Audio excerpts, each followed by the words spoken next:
नमस्कार। सुर्खियों के बाद अहम खबर की बात करेंगे और लगातार जिस तरीके की स्थितियां बन रही हैं, पानी को लेकर जिस तरह की स्थितियां बन रही हैं, अलग अलग जगहों की तस्वीरें भी हम आपको दिखा रहे हैं। किस तरीके से जल प्रहार मानो हो रहा है, बारिश, बाढ़ और बेबसी के हालात बन रहे हैं। बैतूल में भी लगातार मूसलाधार बारिश का सिलसिला, और ये दो तस्वीरें आप देख रहे हैं, दोनों बैतूल की तस्वीरें हैं। बांधों के जो गेट हैं वो खोलने पड़े हैं। पारसडोह के 3, सतपुड़ा डैम के 7 गेट खोलने पड़े हैं। निचली बस्तियों में पानी भर चुका है और यहां रहने वाले लोगों की मुसीबत लगातार बढ़ी हुई है। घरों में भी पानी घुस गया है। आप इसी बात से अंदाजा लगा लीजिए कि बैतूल में अब तक पूरे जिले की अगर बात कर ली जाए तो 14 इंच बारिश हो चुकी है। ये दो अलग अलग तस्वीरें बैतूल जिले की आप देख रहे हैं। शुरुआत में भी बैतूल ने सबसे ज्यादा दिक्कतें झेली हैं।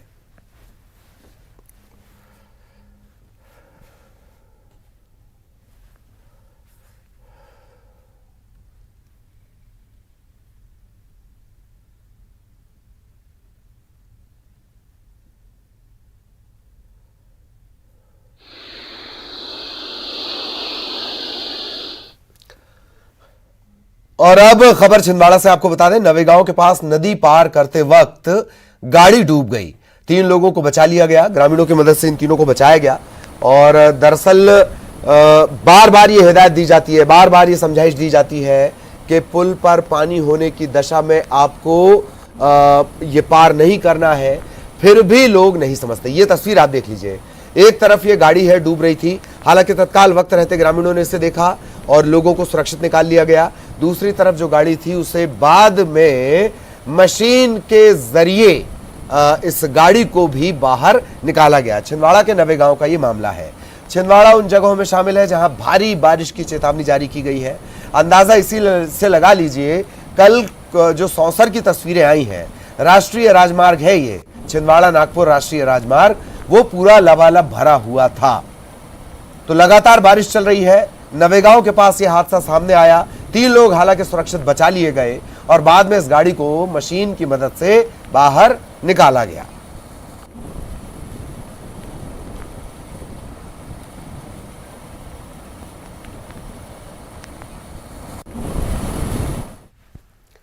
और अब बड़ी खबर आपको सुकमा से बता दें, जिला मुख्यालय से जगरगुंडा का संपर्क टूट गया है। बुरकापाल सीआरपीएफ कैंप के पास ये पुल है। सिर्फ 500 मीटर की दूरी पर ये पुल है। लगातार बारिश के चलते स्थिति ये है कि ये पुल टूट गया। चौथी बार ये स्थिति हो रही है कि बारिश के चलते संपर्क टूटा है।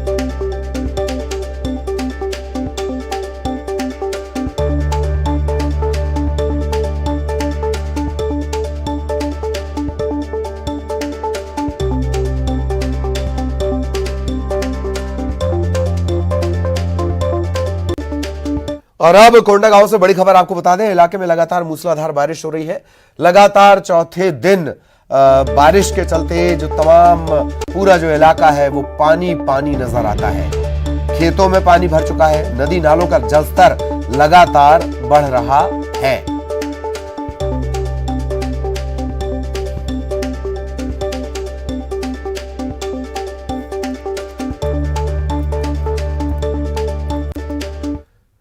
खबर इंदौर से। राजधानी के बाद अब आर्थिक राजधानी इंदौर में बारिश का दौर शुरू हो गया है। आज सुबह से हल्की बारिश का दौर शुरू हुआ और लगातार ये जारी है। माना यह जा रहा है कि लगातार बारिश का ये सिलसिला जारी रहेगा। मौसम विभाग ने वैसे भी पूरे प्रदेश के लिए चेतावनी जारी कर दी है कि अगले 48 घंटे भी भारी पड़ने वाले हैं। भोपाल में आपने देखा कि किस तरीके से पानी के चलते स्थितियां बिगड़ गई थी। कल न्यूज 18 ने रियलिटी चेक किया, सड़कों का रियलिटी चेक किया। भोपाल में हमारे जो संवाददाता थे वो घुटनों तक पानी में डूबकर उन्होंने बताया कि स्मार्ट सिटी की हकीकत क्या है। अब आज सुबह से इंदौर में बारिश शुरू हो गई है।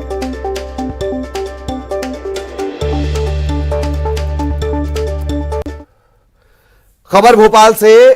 आज बारिश का सिलसिला जारी रहेगा, न सिर्फ भोपाल में बल्कि पूरे प्रदेश में बारिश का सिलसिला जारी रहेगा। मौसम विभाग ने ऑरेंज अलर्ट जारी किया है। भारी से अति भारी, भारी से अति भारी बारिश को लेकर यह मौसम विभाग का अलर्ट है। नर्मदापुरम, भोपाल, इंदौर, जबलपुर संभाग के जो जिले हैं, यहां झमाझम बारिश का दौर जारी रहेगा। पन्ना, दमोह, उज्जैन, देवास, इन जिलों में अति भारी बारिश हो सकती है, यह मौसम विभाग का कहना है। यह अगले 48 घंटों के लिए चेतावनी है। और बीते 48 घंटे की बात कर ले, भोपाल की बात कर ले, 9 इंच से ज्यादा बारिश हुई है।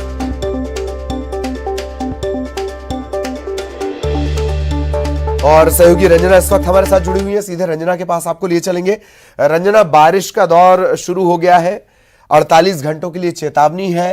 इंदौर में भी बारिश का सिलसिला शुरू हो गया है। क्या कुछ मौसम विभाग से मिला अपडेट है, रंजना?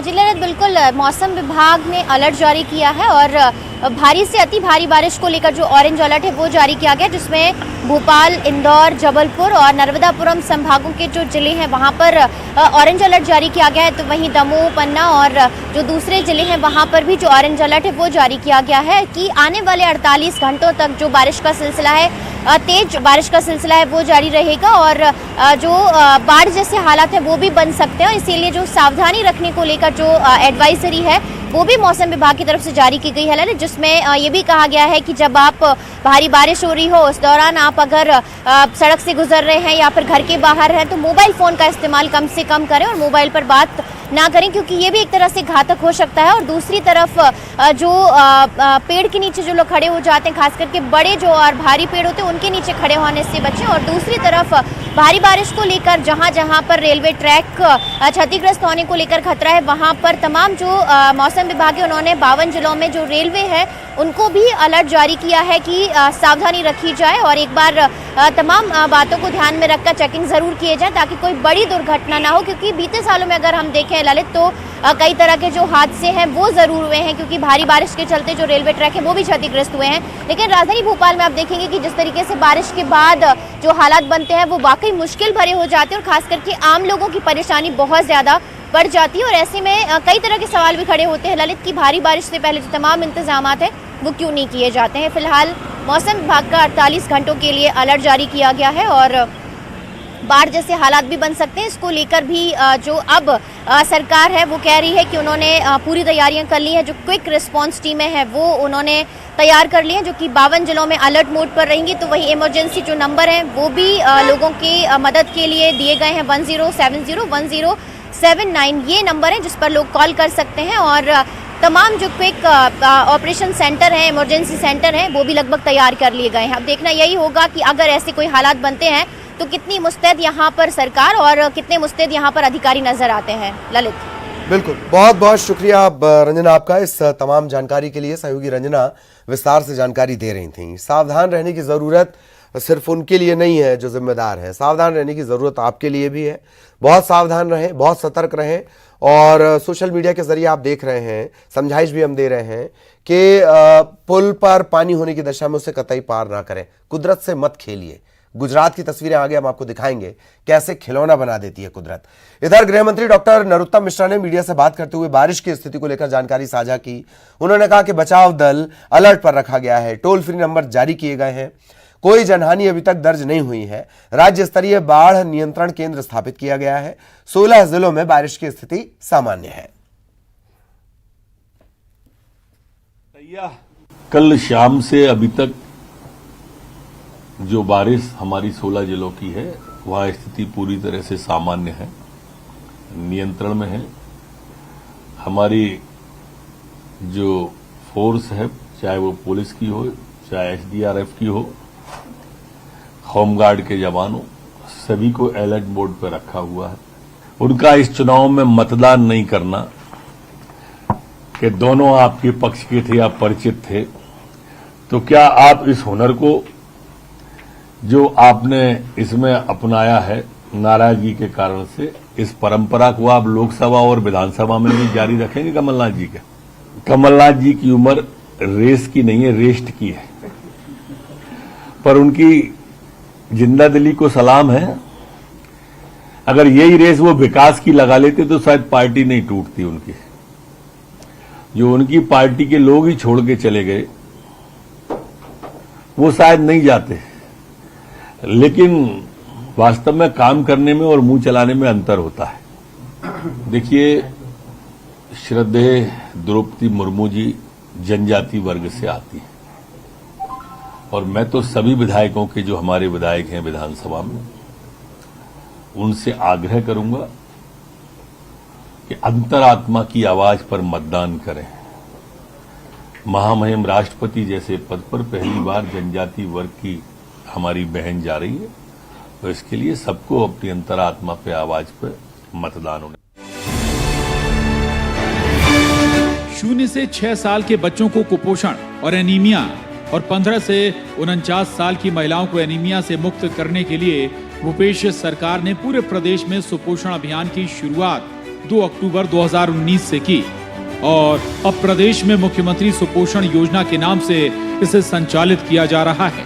इस अभियान के प्रदेश में शुरू होने के बाद लगभग 4,40,000 से ज्यादा बच्चों और 2,59,000 से ज्यादा महिलाओं को गर्म भोजन और पूरक पौष्टिक आहार से लाभान्वित किया गया है। प्रदेश के मुख्यमंत्री भूपेश बघेल के नेतृत्व में चलाए जा रहे सुपोषण अभियान के सकारात्मक परिणाम भी देखने को मिल रहे हैं। मुख्यमंत्री सुपोषण अभियान के चलते राज्य में अब तक 1,72,000 से ज्यादा बच्चे कुपोषण मुक्त हो गए।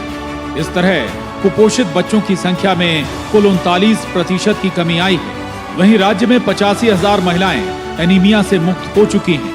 निश्चित रूप में बहुत कमी आई है। अब पिछले साल जो रिपोर्ट भेजा गया उसमें टोटल में 8% की कमी आई है। ये रिकॉर्ड है अपने आप में, और हमारी कोशिश ये है कि अब बीच में जो व्यवधान आया कोरोना के कारण से बहुत सारे उसमें कमी आई। हम गर्म भोजन नहीं दे पा रहे थे। कुछ जिलों में शुरू हुआ, कुछ जिलों में फिर से शुरू करना है।